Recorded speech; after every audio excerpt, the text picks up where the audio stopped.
Hello and welcome to the Investigative Journal. I'm Tal Heinrich in New York. Exclusive TIJ investigations reveal how Turkey illegally smuggled thousands of trucks loaded with arms to jihadists in Syria. Turkey facilitated the entrance of tens of thousands of ISIS members across its borders into Syria, starting as far back as 2011 and continued ever since. Before we get to troves of eye-opening evidence, let's backtrack a little. Turkey invaded Syria in the summer of 2016. Ankara allegedly sought to weaken the Islamic State, which has carried out a series of terrorist attacks in its territory. But the major motive behind President Erdogan's decision to enter the Syrian civil war was to prevent the formation of an armed Kurdish entity on its border. Turkey also wanted to stop the influx of Sunni migrants from crossing the border from neighboring Syria. And what about stopping terrorist groups such as ISIS? Well, as it appears, that was never the main goal. And here's the evidence. Even before Turkey officially launched its offensive in Syria, it has armed the very same forces it allegedly pledged to defeat.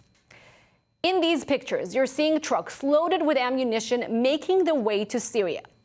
This shipment, among thousands more, is from January of 2014, and it was intercepted by local law enforcement in Turkey. However, as we're about to show you, the directive to send the arms in came from the highest circles in the Turkish government. Let's discuss the details of this internal struggle with Mr. Ahmet Yayla. He served in the counterterrorism department of the Turkish National Police for 20 years before going into self-exile in Washington, D.C., where he teaches at Georgetown University's Center for Security Studies. Welcome, Mr. Yayla. You were serving in the police during this period. Tell us, when did the shipments of arms from Turkey to jihadists in Syria start? Where exactly were they aimed? Who were the recipients? And who sent them? So we started to realize Erdogan government was up to different operations at the borders. I was serving at the time after 2010. As the chief of counterterrorism at the Syrian border in the city of Şanlıurfa, one of the largest cities at the Turkish border between Syria and Turkey. After the Arab Spring, the Erdogan government decided to have an extensive role in the conflict. And with that, they started to support the jihadists who were fighting against Bashar Assad at the time. What groups are we talking about? So the first group, if we go back to 2010, was the Free Syrian Army. And then the understanding, even with the international community, including the United States, was the fact that they were fighting against Bashar Assad. They are local militias, so it was okay to support them. But once the Salafi jihadists started to invade those strongholds controlled by the Free Syrian Army militia, the spectrum changed very fast. Because the Free Syrian Army militias were not trained well, they were not equipped well, so they were losing the struggle between those jihadists and themselves, including al-Nusra and ISIS. So therefore, they lost their ground very fast. With that, the international community stopped supporting them. But Turkey increased its efforts to arm and support those groups. So the support switched from the Free Syrian Army to the Salafi jihadists. To ISIS and Jabhat al-Nusra. So the main recipients of this support initially was Jabhat al-Nusra, Ahrar al-Sham, and any jihadist group affiliated with al-Nusra at the time.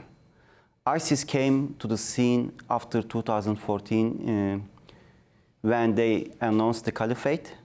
So Turkey was very careful with its operations regarding to ISIS. When you say Turkey, who in Turkey was in charge of sending these arms? So Erdogan government directly worked with the Turkish National Intelligence, MIT in Turkish. We call it in Turkey MIT, literally MIT, pronounced as MIT. The director of the MIT, Hakan Fidan, a former trustee of Erdogan, was appointed as the director of the MIT for this kind of operations to enable Erdogan both in Turkey and internationally. So he ran these operations personally through a group established inside the MIT independent from regular MIT structures. Let's listen to a comment here from your friend, exiled Turkish journalist Abdullah Bozkurt, and he wrote the 2 bombshell investigations published on the investigative journal Watch. From the thousands of the pages that I have managed to acquire from the confidential sources, and some of the interviews I have done with former security officials from Turkey, and some of the investigative journals, I have managed to map out the transfer of the illegal weaponry from Turkey to Syria for the use of the jihadist groups, sometimes Al-Qaeda groups, sometimes Al-Qaeda splinter groups, and at times, of course, the Islamic State in Iraq and the Levant as well. They were able to use these weapons in their proxy wars. The Turkish government know very well that when you send, these shipments of heavy weaponry to, several groups in Syria, essentially those weaponry they will be, distributed to other groups. They were being sold, they were being, stolen, and through other means, it's been scattered all over Syria. And these shipments, of course, they have been illegal under the Turkish laws, and it was illegal, of course, under the international laws, because the Turkish government, or rather the government of President Recep Tayyip Erdogan, has been fanning out and fueling the armed conflict in the neighboring country. And here's one such shipment that Abdullah is referring to. We're looking at photographs from footage obtained by a highway camera that shows Turkish prosecutors and police officers arresting Turkish intelligence agents who were transporting these arms. Based on TIJ's exclusive report, at least 4 judges and prosecutors were reassigned, suspended, and eventually jailed on charges of espionage and attempting to overthrow the government.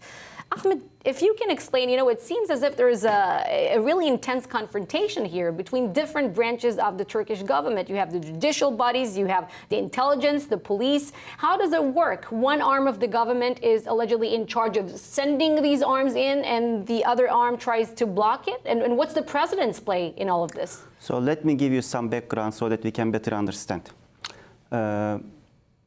Turkish National Police works independently from the MIT, Turkish National Intelligence. They are different bodies. And the judicial in Turkey is also, at the time, was independent. Under normal circumstances, because this is an illegal act providing arms to the terrorists, Erdogan government cannot work with the police and with the judiciary. And in fact, Erdogan never trusted the police and the judiciary. He had always reservations towards them. Particularly, he never forgot the fact that he was investigated for his corruption and for his close circles and his family members' corruptions in the past. So he never trusted the Turkish National Police. With the MIT, after assigning Hakan Fidan as the director of the MIT, he realized that the only way he could achieve his goals was working with the MIT directly with a small group of MIT agents, not the whole agency. So therefore, what MIT, Turkish National Intelligence, was doing, transferring those weapons independently by working with special agents without the knowledge of local MIT agents. Smugglers. So they became smugglers by themselves, but they were not working directly with the smugglers. Mm-hmm. When I was talking to the local MIT agents, what they told me was the fact that they were not aware of these shipments. The center at the headquarters in Ankara usually were not informing them about what was happening. In fact, I know 2 senior MIT directors in the region. For example, one was in charge of the whole region. There are 7 regions under MIT structures. They resigned because the center... What's his name? I cannot provide his name. Okay, all right, we'll not push. Yeah. They resigned because the center was not working with them. They were carrying out operations without their knowledge. And they were aware of the fact that those shipments were being sent through their jurisdictions, but they had no control and they had no knowledge. It was extremely questionable and suspicious, and they did not want to be responsible for those actions. So basically they resigned. What was happening? MIT was working directly with truck companies, transportation companies. They were hiring those companies to transport those weapons directly to Syria. And when the prosecutors interviewed and interrogated the drivers of those trucks, they revealed everything, how they were getting the cargo from MIT warehouses in Ankara and then transferring those weapons to Syria. And in fact, they had been doing that for a long time.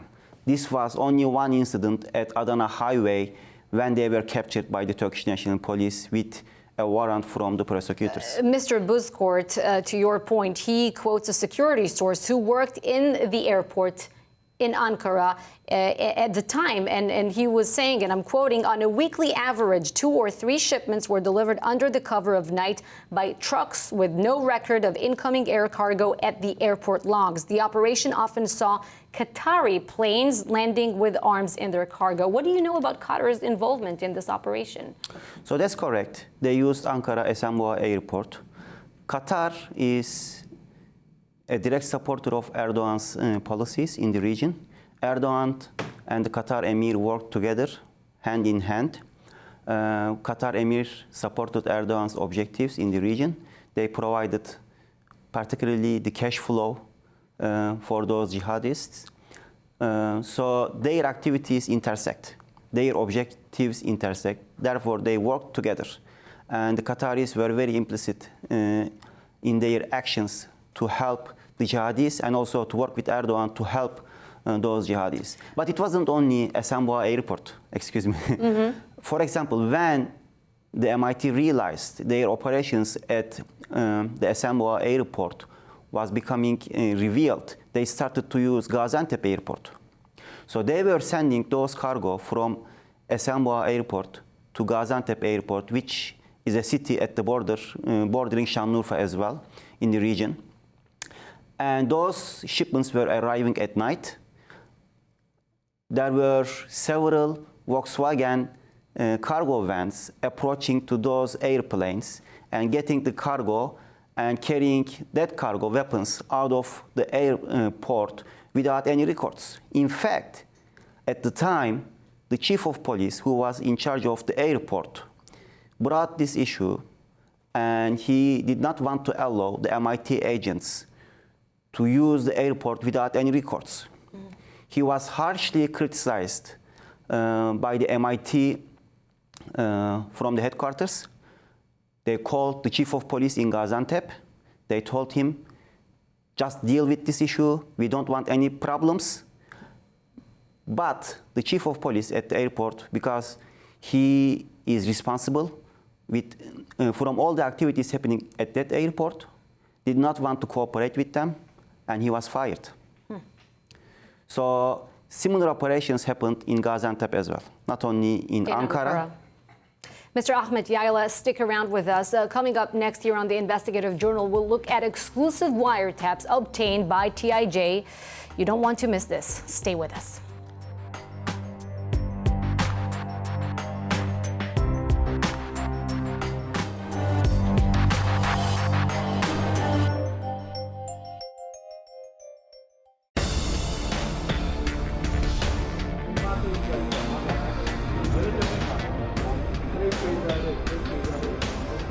Sokamadım. Bir yakın tır malzeme gönderdi.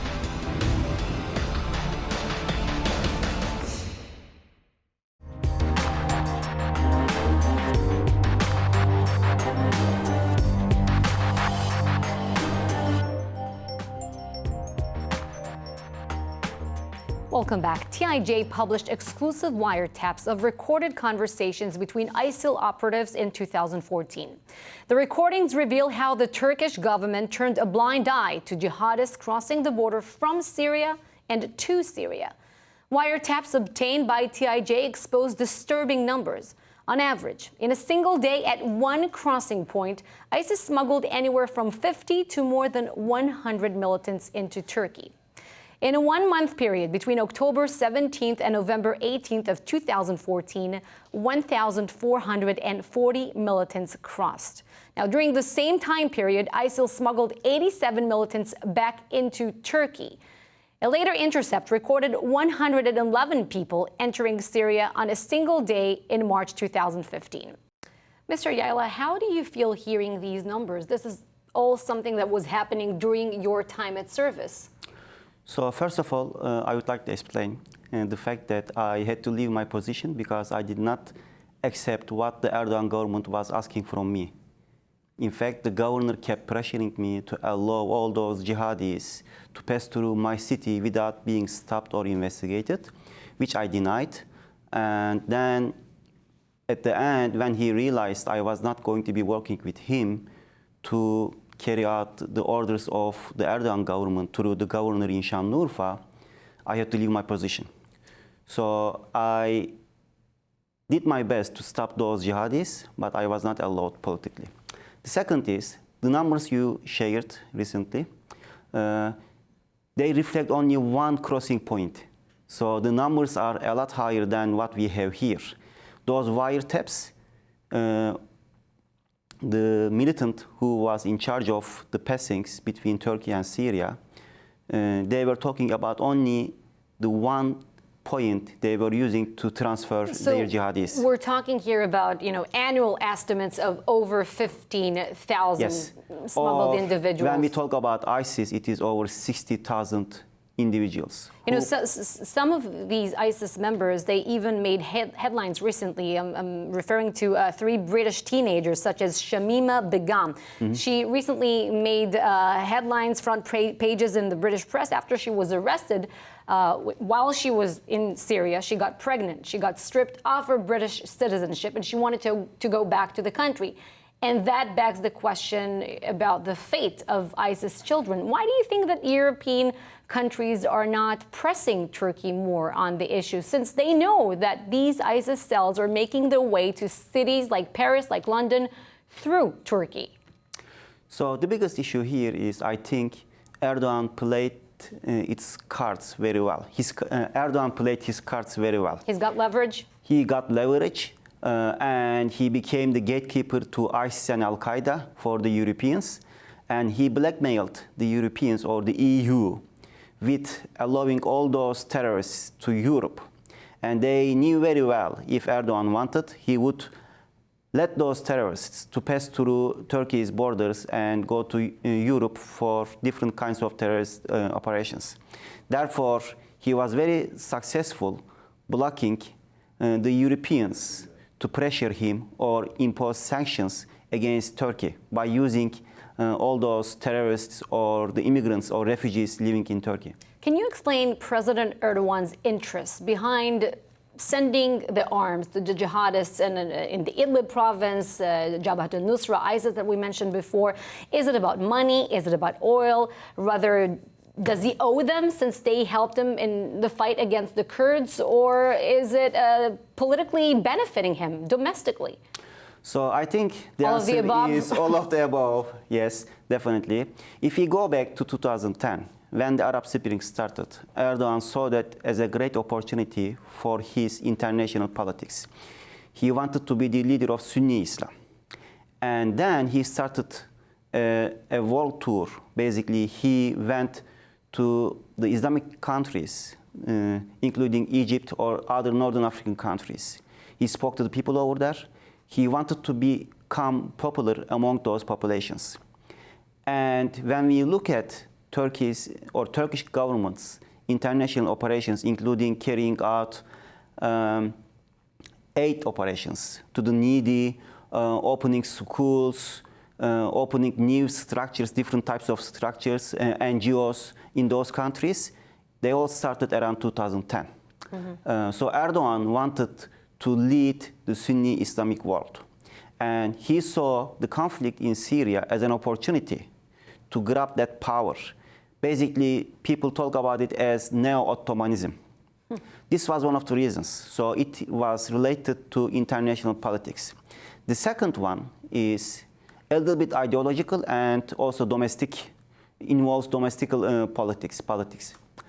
If you look at the ideology behind those terrorist organizations, it is in line, mostly in line with Salafi understanding of Islam, which is also partly adopted by the Ikhwan, Muslim Brotherhood.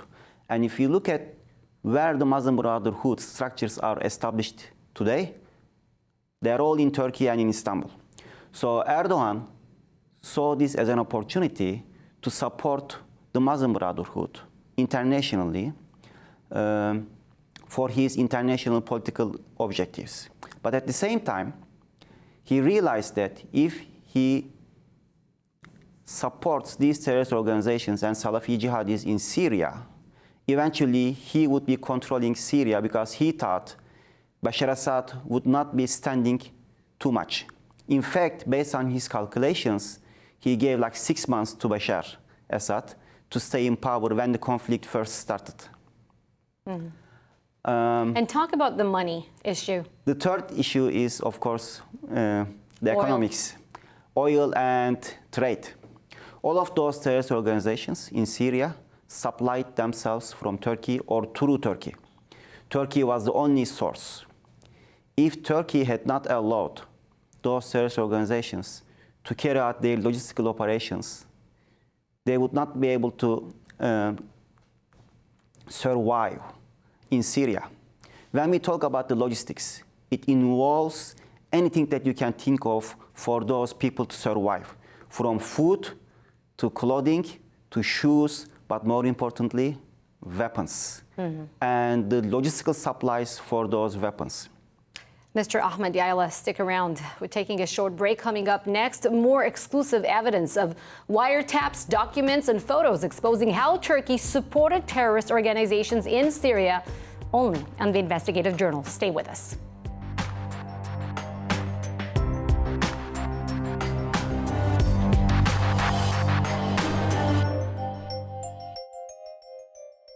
The Investigative Journal, TIJ, offers exclusive long-form investigations into the leading political, environmental, and public interest issues of the day. Our first-hand investigations focus on topics ranging from human rights, counterterrorism, corruption, cybercrime, just to name a few. These bombshell reports can only be found on the Investigative Journal. From New York, I'm Tal Heinrich.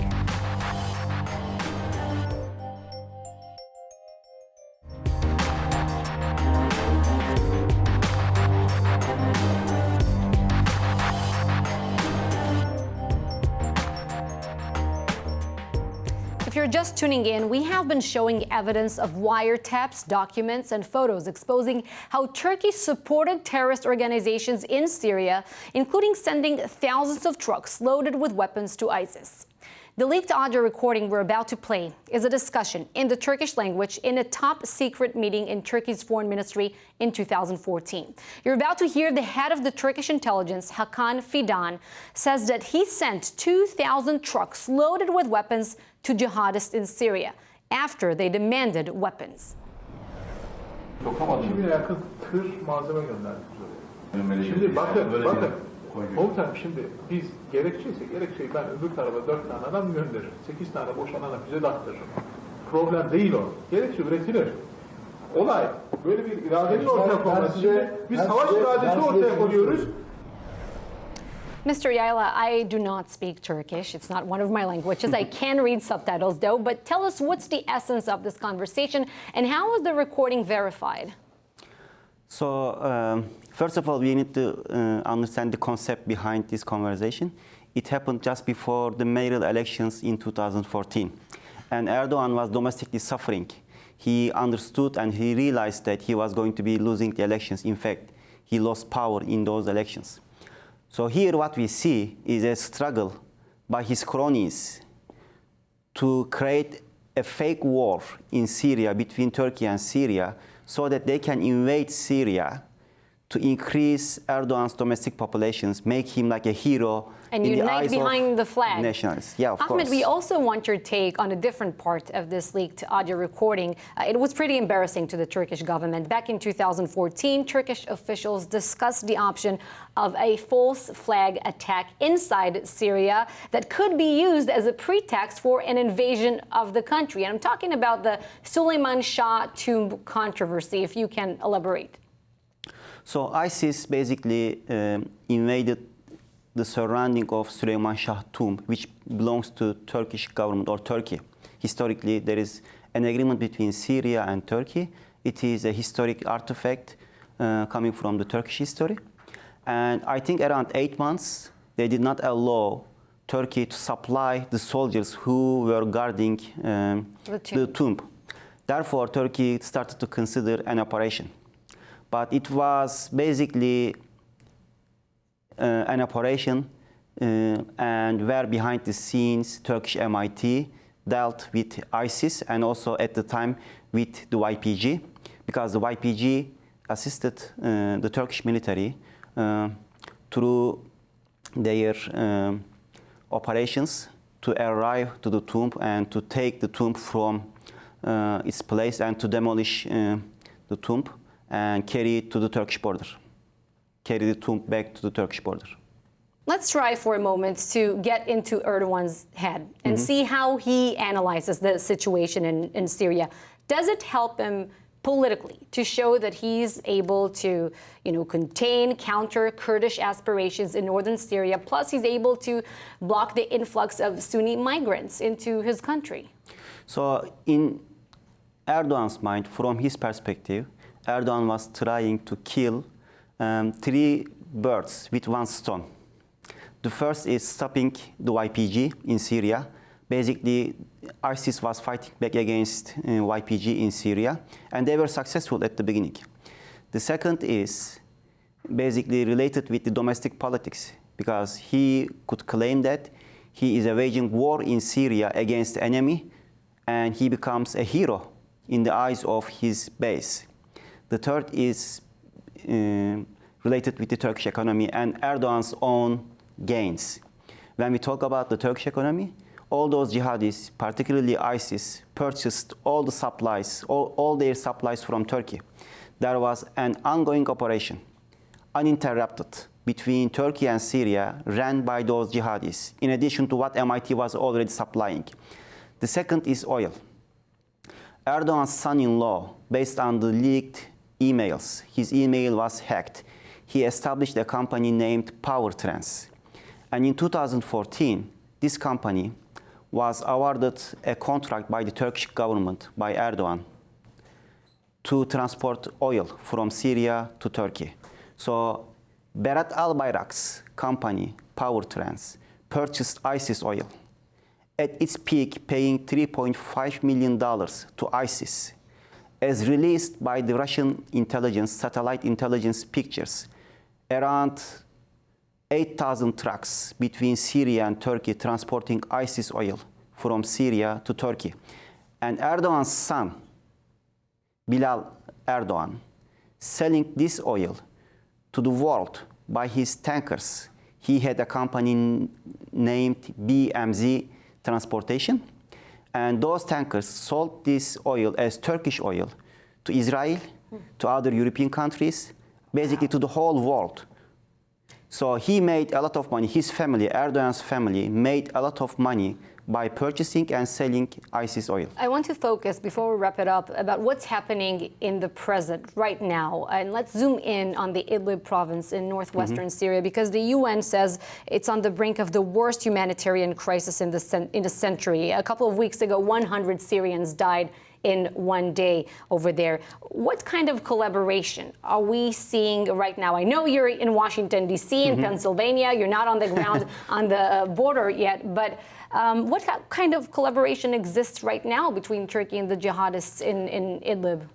So right now, this problem became a huge problem with a lot of inputs, and maybe a problem which is impossible to solve. Because now Russia is directly involved, the Iranians are involved. Erdogan is trying to be seen in the eyes of the Sunni world as the protector of Idlib, which helps him to maintain that image, particularly for the future. But at home, things are very different. Erdogan is losing political power. People are disturbed by the fact that there are over 3.5 million Syrian refugees in Turkey. The economy is suffering. So he has started to send back some of those refugees to Idlib. With the deal, he is trying to cut with the United States by establishing a safe zone on the Syrian side of the border. He is planning to transfer some of the refugees in Turkey and Idlib to the safe zones that he is going to be establishing. And that safe zone is basically aimed to block YPG well, to we pass know to Turkey. safe zones have been established in Syria before. They were never so safe. No. What would be the status of ISIS and al-Nusra Front in Syria had Turkey not nurtured these groups? They would not become monstrous terrorist organizations. They would not have become monstrous terrorist organizations as they had been. Because if you think about, let's think about ISIS. They killed thousands of people with their homemade explosives. We call them in counterterrorism IED devices. A CAR report, Conflict Armament Research Report, was released, which was written for the EU. And they studied the weapons and explosives of ISIS. In that report, we can exclusively see almost all of the IED materials, explosives used by ISIS were either provided by Turkey or they were purchased from Turkey, from Turkish companies. Even if those materials were not produced in Turkey, Turkish companies purchased them from international companies, brought them to Turkey and sold them to ISIS. So think about it. ISIS killed thousands of people with its explosives. Mr. Ahmet Yayla, thank you for joining us and breaking down the very complicated situation in Syria for us and, of course, explaining Turkey's interest in the Syrian conflict. And that is all for now from the Investigative Journal. I'm Tal Heinrich. Thank you for joining us from our studio in Times Square, New York.